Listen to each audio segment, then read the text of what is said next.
Hello students, welcome to our biology class and we are studying about the chapter biological classification, and in that chapter I have completed kingdom Monera and kingdom Protista. Today we will study about kingdom Fungi. This is the third kingdom, and this kingdom Fungi, that is the third kingdom, means this kingdom is slightly different, means it is mainly different from prokaryotes and plants as well as animals.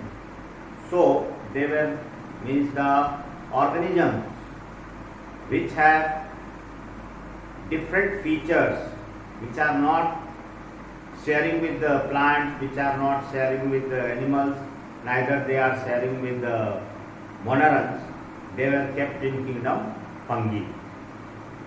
So this kingdom Fungi, the organisms which are belonging to kingdom Fungi, they are considered as, means general characters. What are the general characters of organisms belonging to kingdom Fungi? So we will discuss about the general characters. What are the general characters of the organism belonging to kingdom Fungi? The first general character is that fungi are eukaryotes. They are considered as eukaryotes. Eukaryotes means they have membrane-bound nucleus, and in case of fungi, the cellular organelles, they have membrane-bound nucleus, but generally the cellular organelles, they are absent. All the cellular organelles are not present in case of fungi. So generally they are considered as eukaryotes because they are having membrane-bound nucleus. Next character is that the fungi, they are considered as achlorophyllous plants. Achlorophyllous plants. Achlorophyllous plants. This is the another general character of kingdom Fungi, that they are considered as achlorophyllous plant. Achlorophyllous plant means they are not having chlorophyll, but they are considered as plants due to presence of cell wall. So next general character of kingdom Fungi is they have cell wall. Fungi have cell wall, and due to presence of cell wall, fungi, they are considered as fungi have cell wall, and due to presence of cell wall, they are considered as plants. But the cell wall present in fungi, that is not a true cell wall. It is not considered as true cell wall because their cell wall is not made up of cellulose. And already I have explained you that a true cell wall is that cell wall which is made up of only cellulose. But the cell wall which is present in fungi, the cell wall is made up of a chemical substance known as chitin or chitin. So the fungal cell wall or the cell wall of fungi is made up of chitin or chitin. Some of you pronounce it as chitin, and sometimes it is pronounced as chitin. So cell wall of fungi is made up of chitin. Now their mode of nutrition, we are discussing about the general characters, not the specific characters but general characters. Next, they are saprotrophic. Saprotrophic means their mode of nutrition is saprotrophic, as well as they are parasitic also. Parasitic. Saprotrophic means the mode of nutrition of most of the fungi, that is saprotrophic or they are parasitic. Saprotrophic means they derive their nourishment from dead and decaying remains of plants and animals, or you can say they derive their nourishment from rotten materials, decomposed materials, decaying materials.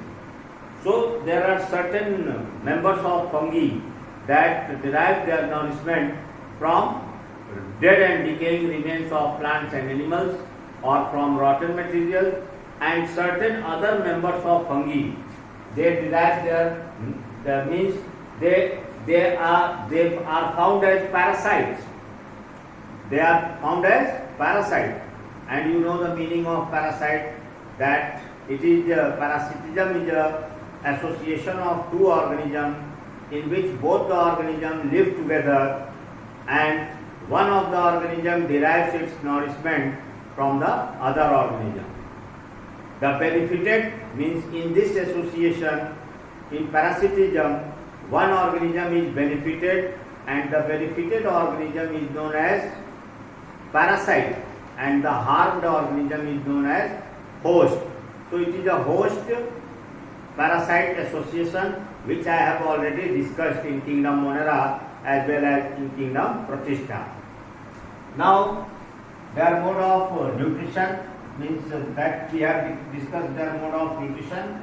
Now the mode of respiration means the fungi, the members of fungi, they are both aerobic and anaerobic, and but most of the fungi they are anaerobes. Anaerobe means they respire in absence of oxygen, but few members of fungi they are reported to be aerobic and in different condition, means their mode of respiration depends on the condition. If conditions are according or favorable, they become, means they sometimes they become anaerobe and sometimes they become aerobes. But here next is the mode of reproduction. Mode of reproduction is both asexual and sexual. Asexual and sexual means the members which are belonging to kingdom fungi, they reproduce by both mode of reproduction, means asexual reproduction as well as sexual reproduction.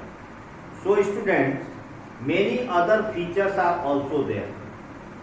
Means when a fungi, means fungi, they are both unicellular. If we talk about the structure of fungi on a structural basis, what is the structure of fungi? So fungal structure is a thalloid body. Their body is thalloid or thallus-like body. Thallus-like body. Thallus-like body means a body which is not differentiated, means thallus body used for plant. And some of the biologists, they considered fungi, previously fungi were considered as plants due to presence of cell wall. But in modern time, fungi, they are considered as a separate group of organisms. But previously they were considered as plants only due to presence of cell wall, and they have a thalloid body. Thalloid body means a plant body which is not differentiated into root, stem and leaves. So their body is thallus-like, which is not differentiated into root, stem and leaves. On that basis, if they are considered as plants due to presence of cell wall. Next, the fungi, they are both unicellular and multicellular, means they occur in both forms. They occur in unicellular form as well as multicellular form. Multicellular.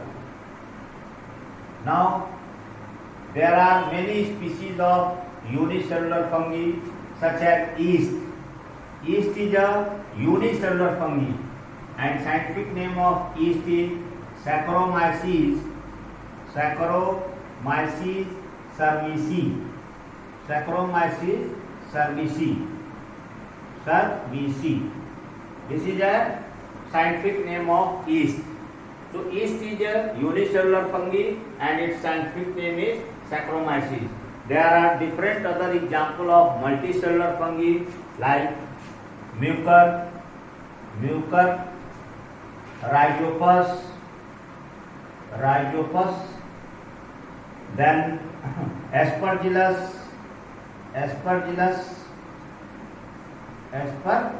These are some example of multicellular fungi and these are example of unicellular fungi.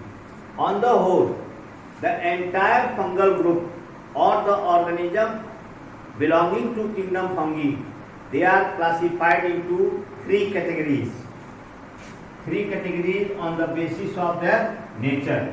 The first category is yeast, the second category is mold, and the third category is mushroom.